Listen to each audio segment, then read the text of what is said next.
Thiruvananthapuram Chirayinkeezhu online മാധ്യമ പ്രവർത്തകന് നേരെ ആക്രമണം. CPM ജില്ലാ സെക്രട്ടറി ബി ജോയ് നോക്കി നിൽക്കെയാണ് ആക്രമണമുണ്ടായത്. ചിറയൻകീഴ് പെരുങ്കുഴി ക്ഷീരകർഷക തെരഞ്ഞെടുപ്പിന്റെ ചിത്രം പകർത്തിയതാണ് CPMനെ ചൊടിപ്പിച്ചത്. CPM ജില്ലാ നേതാവ് ബി ജോയിയും പോലീസും നോക്കി നിൽക്കെയാണ് ആക്രമണം. കർഷക തിരഞ്ഞെടുപ്പ് നടക്കുന്നതിന്റെ ദൃശ്യങ്ങൾ പകർത്താനെത്തിയ ഓൺലൈൻ മാധ്യമ പ്രവർത്തകന് നേരെയാണ് CPM പ്രവർത്തകർ ആക്രമണം അഴിച്ചുവിട്ടത്. ആക്രമണത്തിൽ മൊബൈൽ പിടിച്ചു വാങ്ങുകയും ആക്രോശിച്ചെത്തിയ CPM പ്രവർത്തകർ മർദ്ദിക്കുകയും ചെയ്തു. മർദ്ദനത്തിൽ കൈക്കും മുഖത്തിനും സാരമായ പരിക്കുകളേറ്റിരുന്നു. തന്നെ ഭീഷണിപ്പെടുത്തുകയും ചെയ്തിരുന്നു എന്നാണ് അദ്ദേഹം പറഞ്ഞത്. അവിടെ കുറേ ഇഷ്യൂസ് നടക്കുന്നുണ്ടായിരുന്നു. ആ ഇഷ്യൂസിനെയാണ് ഞാൻ ഷൂട്ട് ചെയ്തത്. എന്നെ കയറി ആക്രമിച്ച് എൻ്റെ ഈ മൊബൈൽ പിടിച്ച് വാങ്ങിച്ച് ഓടിച്ച് എൻ്റെ ഡിസ്പ്ലേ പൊട്ടി എനിക്കെതിരെ വധഭീഷണി നടത്തി. നിന്നെ വെട്ടി കീറിക്കളയുമെന്ന്.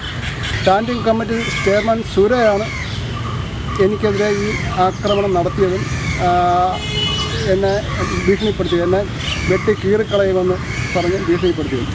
ആക്രമണത്തിലൂടെ തിരഞ്ഞെടുപ്പിലെ ക്രമക്കേടുകൾ മറച്ചുവെക്കാനാണ് CPM ചെയ്യുന്നത് എന്നാണ് ഉയരുന്ന ആരോപണം.